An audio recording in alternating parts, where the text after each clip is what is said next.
السلام علیکم ویورز، امید کرتی ہوں سب خیریت سے ہوں گے اور سب کے لیے یہ قرآن پاک کا ترجمہ عملی زندگی میں مددگار ثابت ہو رہا ہوگا۔ ویورز، ہماری سورہ آل عمران چل رہی ہے اور چوتھے پارہ کا 5واں رکوع ہم پڑھ رہے ہیں۔ اس کے پہلے ہم نے حصے میں کیا پڑھا کہ اللہ پاک نے سود سے منع فرمایا، پھر آگے کیا پڑھا کہ اللہ پاک نے فرمایا کہ جو متقین ہیں ان کے لیے جنت تیار کی گئی، پھر اللہ پاک نے متقین کی صفات بیان فرمائیں، پھر اللہ پاک نے فرمایا کہ تمہارے لیے جنت تیار کی گئی ہے،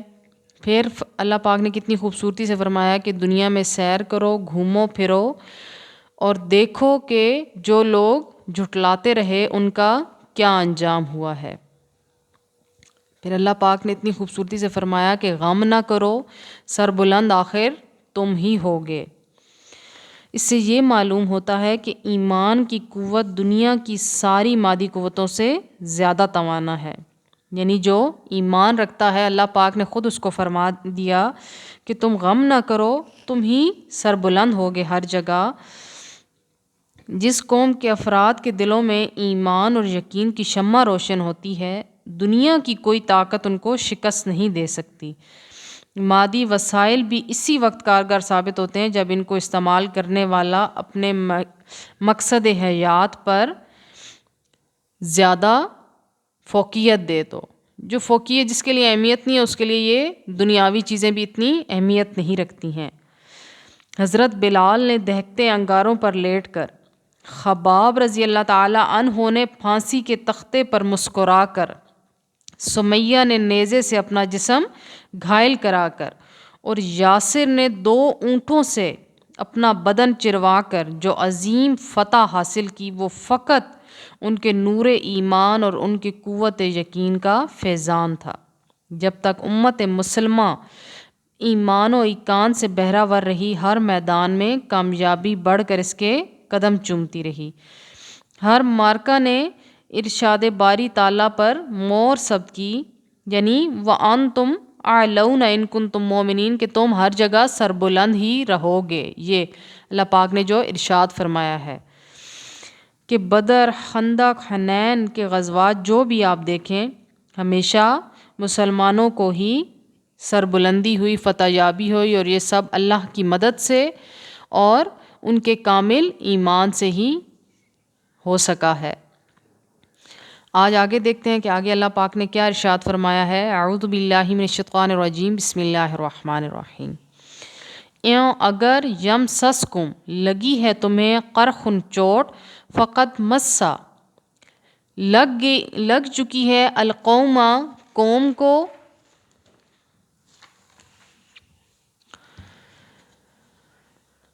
قرحن چوٹ، مثلو ایسی ہی، وتلکا اور یہ، الایام دن ہے، نداولھا ہم پھیرتے رہتے ہیں، بین الناس انہیں لوگوں میں، ولیعلم اور اس لیے کہ دیکھ لے اللہ تعالی، الذین ان کو جو آمنوا ایمان لائے، ویتخذ اور بنا لے، منکم تم میں سے، شہداء کچھ شہید، واللہ اور اللہ تعالی، لا یحب الظالمین ظالموں کو دوست نہیں رکھتا۔ اب اس آیت میں اللہ پاک کیا ارشاد فرما رہا ہے کہ احد میں اگر تمہیں چوٹ لگی ہے، یعنی اگر تمہیں شکست ہوئی ہے، تو بدر میں اللہ پاک نے تمہیں اتنی ہی فتح سے نوازا ہے۔ تو اللہ پاک کیا ارشاد فرما رہا ہے کہ ہم دنوں کو پھیرتے رہتے ہیں، یعنی اگر تمہیں ایک جگہ پر شکست ہو گئی، وہ بھی ان کے اپنے اعمال کی وجہ سے ہوئی، تو بدر میں اللہ پاک نے ان کو فتح یاب کر دیا۔ اور پھر اللہ پاک کیا ارشاد فرماتا ہے کہ ظالموں کو اللہ دوست نہیں رکھتا۔ وَلِيُمَحِّصَ اور اس لیے کہ نکھار دے اللہ تعالی، الذین انہیں جو ایمان لائے، وَيَمْحَقَ الْكَافِرِينَ اور مٹا دے کافروں کو۔ ام حسبتم کیا تم گمان رکھتے ہو، کہ تدخلوا داخل ہو جاؤ گے، الجنت جنت میں، ولما حالانکہ نہیں، یعلم اللہ دیکھا اللہ تعالیٰ نے، الذین ان لوگوں کو جنہوں نے، جہادو جہاد کیا، منکم تم میں سے، وا اور یعلمو دیکھا، الصابرین صبر کرنے والوں کو، وَلَقَدْ کون تم تمنونا تم تو آرزو کرتے تھے، الموت موت کی، من قبلی اس سے پہلے کہ کے تلقوہ تم مجھ سے ملاقات کرو، فقط سو اب رأیتموہ دیکھ لیا تم نے اس کو، وانتم اور تم تنظرون آنکھوں سے مشاہدہ کر رہے ہو۔ اب اس میں جنگ احد کا ذکر ہو رہا ہے کہ جب خالد بن ولید نے خالی جگہ پا کر مسلمانوں پر حملہ کیا تھا، جب مسلمان مال غنیمت اکٹھا کرنے کے لیے بھاگ پڑے تھے، تو اس وقت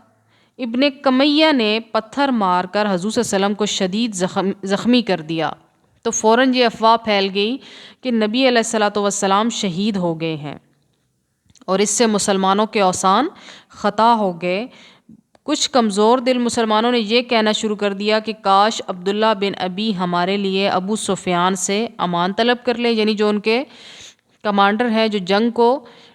لیڈ کر رہے ہیں، وہ ابو سفیان یعنی ان کے دشمن سے ہمارے لیے پناہ مانگ لے۔ کچھ نے یہ کہنا شروع کر دیا کہ نبی بھی کیا شہید ہو سکتا ہے، جو نبی شہید ہو گیا وہ دین ہی ایسا نہیں ہے، تو ہم دین ہی چھوڑ دیتے ہیں۔ تو اس طرح سے لوگوں نے باتیں کرنا شروع کر دی، تو حضرت انس نے للکار کر کہا کہ آؤ جس مقصد کے لیے ہمارے آقا علیہ الصلوۃ والسلام نے اگر جان دی ہے تو اس کے لیے ہم بھی اپنا سر قربان کر دیں۔ حضور صلی اللہ علیہ وسلم کے بعد زندہ رہنے کا کیا ہی لطف ہے، اگر حضور صلی اللہ علیہ وسلم شہید ہو گئے ہیں تو کیا ان کا رعب تو زندہ ہے نا، ان کا دین تو قائم ہے۔ یہ کہہ کر کفار پر حملہ کیا اور لڑتے لڑتے جام شہادت نوش کیا، اور بعض نو مسلموں نے حضور صلی اللہ علیہ وسلم کی شہادت کی خبر سنی اور وہ اور بھی زیادہ کمزور پڑ گئے۔ تو اللہ پاک یہ ارشاد فرما رہا ہے، تو نبی علیہ الصلوۃ والسلام بھی انسانوں کی طرح اللہ پاک نے ان کی زندگی کا بھی ایک مقرر وقت رکھنا ہے، تو آخر کار انہوں نے بھی اپنے خالق حقیقی سے جا کر ملنا ہے کہ وہ نبی ہیں، خدا نہیں ہیں بلکہ خدا کا ایک نبی ہے۔ موت اس کے لیے بھی ہے، اللہ کی طرف رجوع اس کا بھی ہے، تو کیا جب وہ اللہ سے ملے گا تو تم دین چھوڑ دو گے؟ کیا دین ختم ہو جائے گا؟ بلکہ ابھی تک تو نبی دین کی تعلیم دے رہا ہے، جب نبی نہیں ہوگا تو پھر تمہارا یہ کام ہے کہ تم دین کی تعلیم دو گے۔ نبی علیہ الصلوۃ والسلام نے دین کو مکمل کر کے پیش کر دیا، آگے لوگوں تک پہنچانا تو تمہارا کام ہے، جو تم کہہ رہے ہو کہ دین کو چھوڑ دینا ہے۔ اللہ پاک کیا فرماتا ہے کہ اس طرح کے ظلم کرنے والوں کی دین میں کوئی جگہ نہیں ہے، ایسے کمزوروں کی۔ اللہ پاک ہمارے دین کو، ہمارے ایمان کو مضبوط فرمائے اور ہمیں ہر قسم کی آندھیوں سے بچا کے رکھے، اور کوئی بھی کسی قسم کا آندھی طوفان ہمارے دین کو اپنی جگہ سے ذرا بھی نہ ہلا سکے۔